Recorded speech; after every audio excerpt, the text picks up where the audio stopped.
a woman's voice that this time, the first time Bangladeshi director attempts to portray. The film is also significant because the actors and the crew are from 3 different South Asian countries. It's an international film with the narrative strongly etched in the subcontinent's unpleasant history.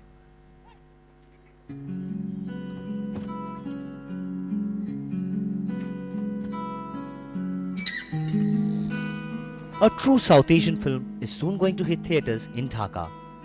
A joint effort from Bangladesh, India and Pakistan, Meher Jaan attempts to provide a woman's perspective about the 1971 War of Freedom. It's no coincidence that the film is directed by a talented woman director, Rubaiyat Hussain.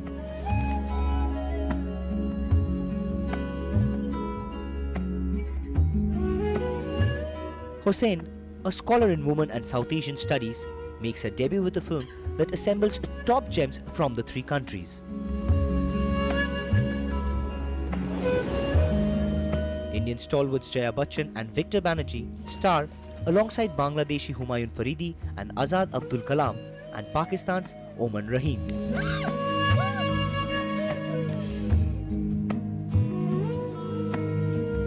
The picturesque shots were framed by Shomiran Dotto, and Neil Mukherjee provided the soulful tunes to the movie.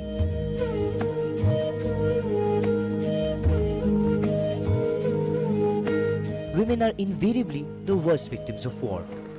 The film too attempts to echo the narratives of exploited and dishonored women, collectively termed as Viranganas.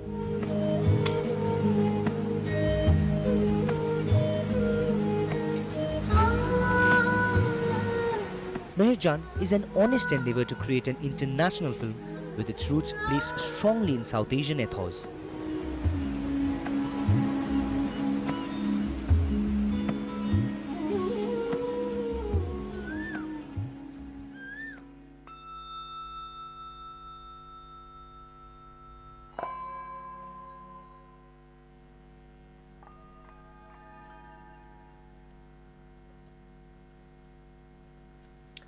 Meher Jaan is a movie that talks about South Asia as a whole.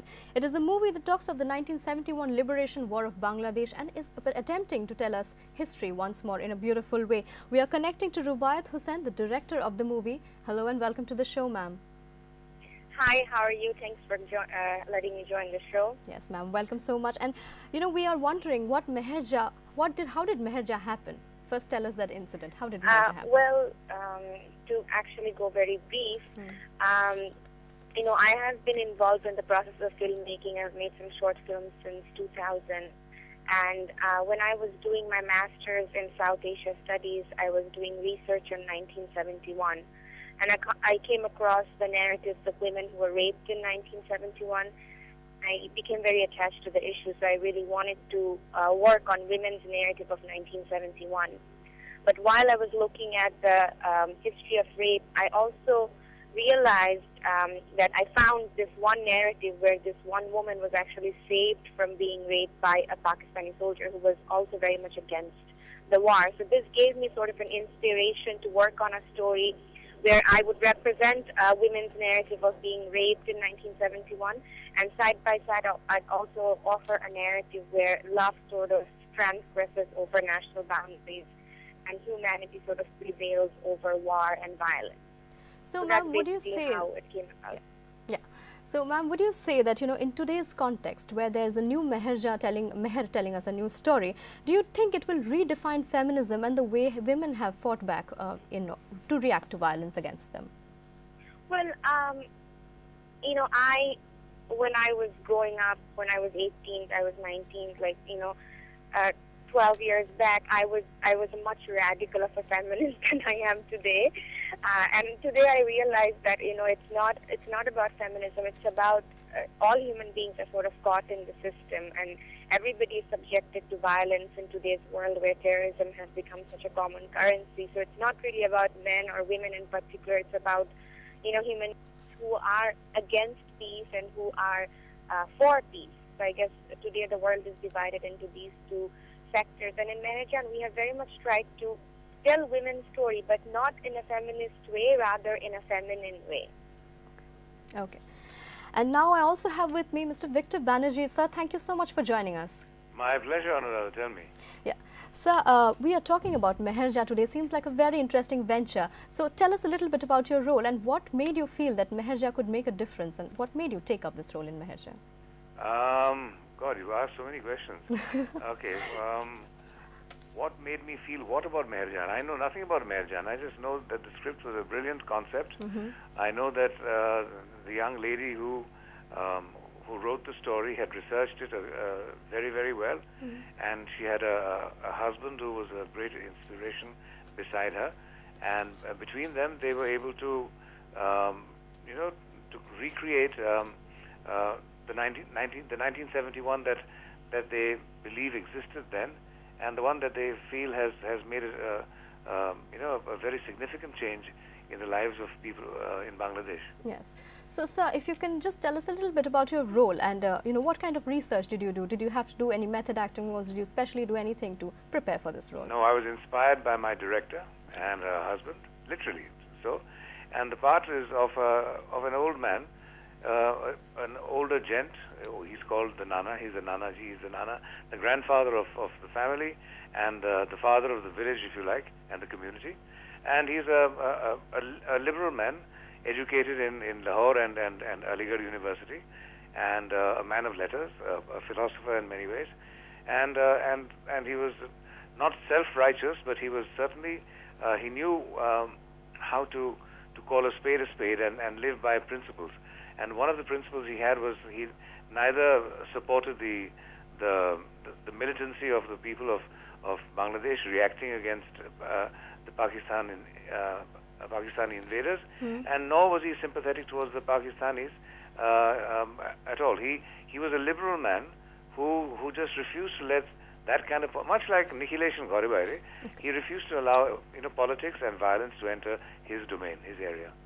Okay. So the next question would rather go out to both of you. What was the experience like while you were shooting for Meherja? Well, if you ask me, absolutely, I'd go there any day. If she decided to shoot another 10 films, I'd work on every one of them. It's one of the most beautiful experiences. I have seldom seen anyone so committed. Okay, if you went on their sets, they spent God knows how much, selecting furniture and selecting props that were absolutely adequate and perfect for the situation. It inspires an actor to work in a scenario like that. I was fortunate enough to work with Manikda, in my first film. The first thing that I noticed was I went there and I found Sir Richard Attenborough's table in Shatranj Ka Khiladi was dressed with properties that belonged to the period. And the second time I've had this pleasant, shocking experience was with Meherjan. This girl, Rubaiyat, and her husband and her crew, she was supported by a marvelous bunch of young thinkers and young people. They all went out and got props and got things that were, irrespective of cost, made the whole thing look fantastic. I haven't seen the film. I never will see the film, in fact. But I know what it must look like, and I'm sure everyone will love it. Well, thank you so much, Victor sir, for joining us today. That was indeed a lot of information about Meherjan. We will all look forward to it. But Rubaiyat ma'am, if I could just specifically ask you. Yeah, thank you so much, sir. Rubaiyat ma'am, if I could just specifically ask you, was there any special incident, anything special that you noticed while you were, shooting for this movie? I think during the whole shoot, it was a very pleasant experience for me to work with Mr. Banerjee and Jaya Bachchan, actors of such magnitude, and I think I've learned a great deal from both of them, and they have actually given me a lot of confidence. When an actor like Victor Banerjee came to my set and said, I was doing a good job, it actually really made me feel that I actually was doing well, because it's my first film. It was very hard for me to judge how my work was going. So I think working with these two actors have actually really given me a lot of confidence and strength. And also, I felt that I had to live up to their expectation. I had to finish the film and, make it into something that these actors would be proud of being a part of, because they have so kindly put their faith in me, and I really wanted to live up to that. Okay. So it seems like a very thrilling experience out there. We are now connected to Neil Mukherjee, who's the music director of the film. Neil, welcome to the show. Yeah, thank you. Yeah. So first, let me ask you, what kind of songs did you think would suit Meherja? How did you start working for the music of Meherja? Uh, First, let me point out the fact that I haven't composed any songs for the film. What I've done is basically I've done the background score for the film, and yeah, I mean, so we basically, I mean, Ashik and Rubaiyat, when they met me, they said they really gave me a lot of freedom to do what I wanted to do for this. And it was really a pleasure working with them. So, sir, would you say that, when you were specifically concentrating on the music of such a movie that thematically is a little different from on-screen, commercial cinema, would you say you used any specific instrument, anything specific to the music of the movie? Well, something that I decided to do for this one was to keep it completely acoustic. We recorded string orchestras and other acoustic instruments for this film. I mean, that was what I thought would go very well with this. Given the storyline and everything, I also wanted to keep a very subcontinental feel to the sound, and this is exactly the direction I took for while scoring for the movie, and it worked out pretty okay, I would say. The director was very happy, and so I was pretty happy too. And yeah, there it goes. Okay, coming back to you, Rubaiyat ma'am, are you thinking about a wider release, a South Asian release in all the countries for this Meherja? Yes, I'm definitely thinking about that. But before that, let me just put in a note about the music.